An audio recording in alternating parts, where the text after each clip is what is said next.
I'm going to start by talking to you about why hydrogen. I'm going to say something about hydrogen, a perfect fuel. Talk to you about the rollout of hydrogen infrastructure around the world, and then particularly major projects in the UK. And then at the end, just give you a summary of some of the market dynamics.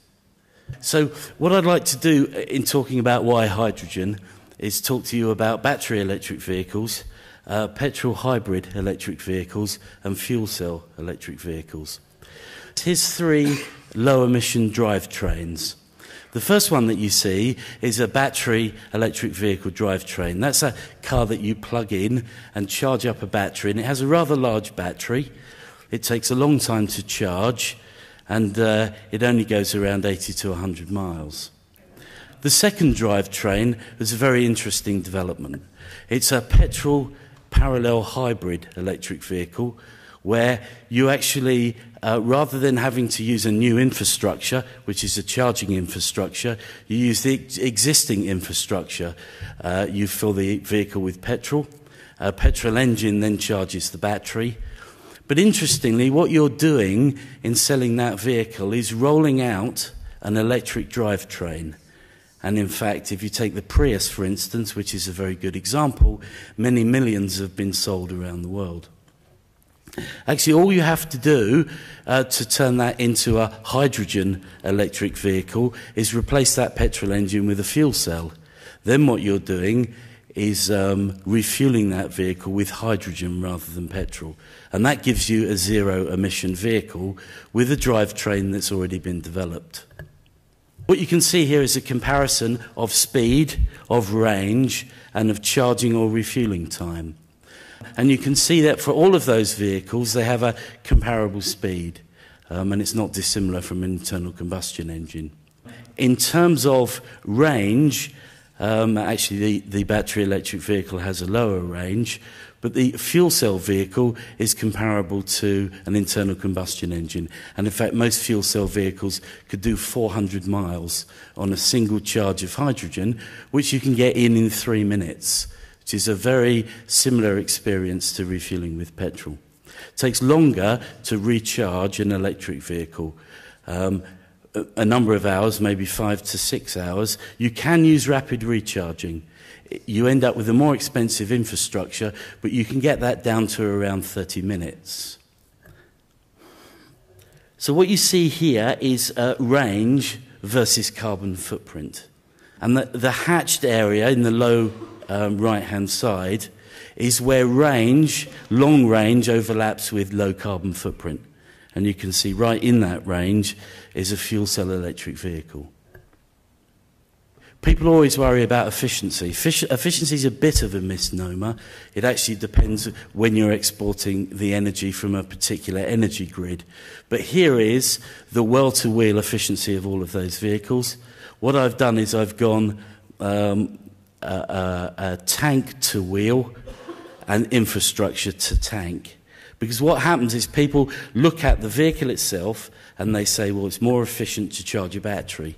Actually, if you look at the whole well-to-wheel analysis, there's a higher efficiency for a fuel cell vehicle. How will these vehicles play together? Well, actually, we'll have a portfolio of vehicles in the future, I'm sure. What we'll have is small, low-range vehicles that will be plug-in electric vehicles for cities, and for very large, long-range vehicles, fuel cell vehicles. So this analysis comes from Toyota. So let me talk about hydrogen as a perfect fuel.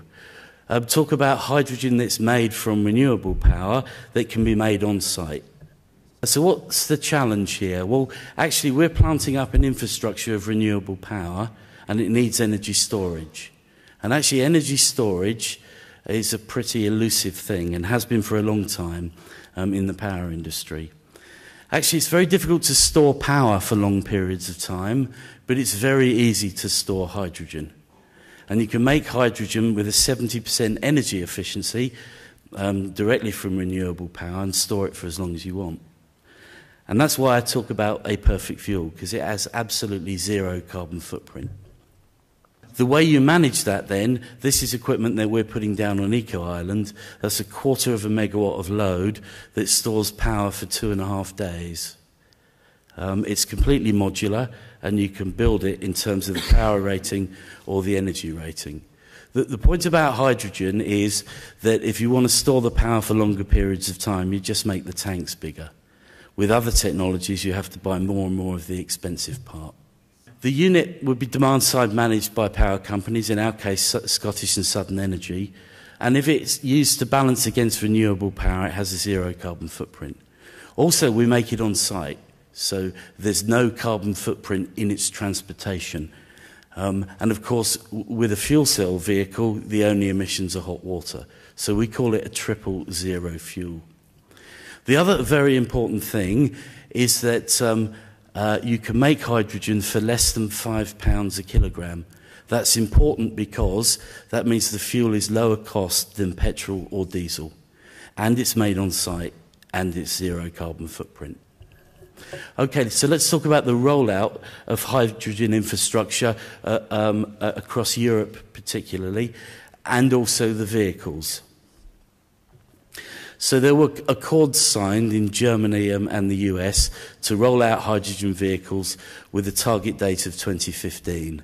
And actually that's a commitment from all of the OEMs to be rolling out tens of thousands of production vehicles each in 2015.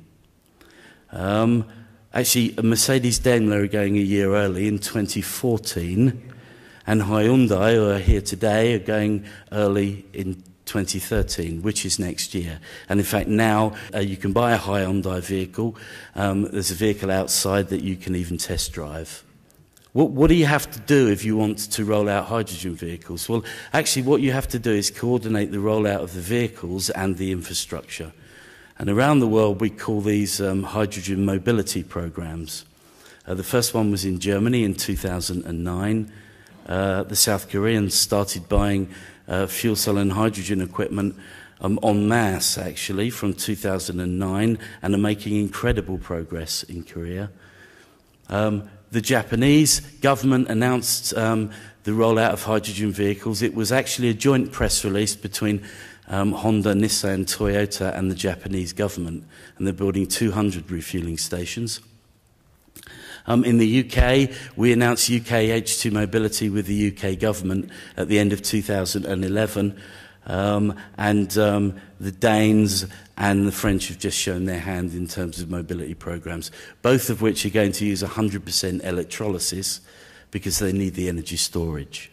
So the German program is very significant. Here's a map of the rollout. There are many existing hydrogen refueling stations in Germany, another 50 announced just a couple of weeks ago, and more coming all of the time. We were delighted to be the refueling partner at Hanover. Actually, we got our first permit to operate in Germany, got our expert report from TÜV Süd, passed all of the qualifications, and made hydrogen on site at Hanover and refueled the fuel cell vehicles. UK H2 mobility was actually started at the end of 2011. The announcement was January 2012. Here are the partners. A very significant breakthrough in the UK. We got an MOU signed by DEC, BIS and the Department of Transport. So 3 government departments with a consortium with these industrial companies. The infrastructure then is BOC Linde, Air Products, Air Liquide, and ITM Power, and there are many car companies involved, and one utility, Scottish and Southern Energy. So I think a great breakthrough for hydrogen mobility in the UK. Okay, so let me tell you about 2 more developments in the UK, 2 projects that we've been involved in, Marks and Spencer's and also Eco Island. So we're interested in individual vehicle refueling, and we have a significant project with Boeing in the area of aircraft. Depot refueling, we work with Marks and Spencer's on refueling forklift trucks for warehouses. Island refueling, and we're working on Eco Island with a whole range of partners, which I'll show you in a moment. and also with UK H2 Mobility on infrastructure rollout. Each of those has a different size of refueling unit, but the refueling units are completely scalable. And all of those products are available for sale today. Forklift trucks is an early adoption market. I won't dwell on forklifts, just to say that as early adoption, what I mean is Walmart, Coca-Cola and FedEx have adopted hydrogen in their warehouses for their forklift trucks. It's a direct replacement for the battery. We work with Marks and Spencers, and we talk with 6 of the 10 largest retailers in the UK about converting their battery forklifts to hydrogen. And the win here is performance. Actually, you can refuel a forklift truck in 90 seconds rather than recharging it in 6 hours. And it will do an 18-hour shift. If you're interested in this, there is a video on our YouTube channel. When I say a direct replacement, it really is a direct replacement. Here's the fuel cell that we are the distributor for. This is made in Texas.